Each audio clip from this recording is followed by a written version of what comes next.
pass गरी आउला म पास गरी आउला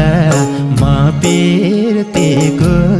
लोक सेवा खुलाउ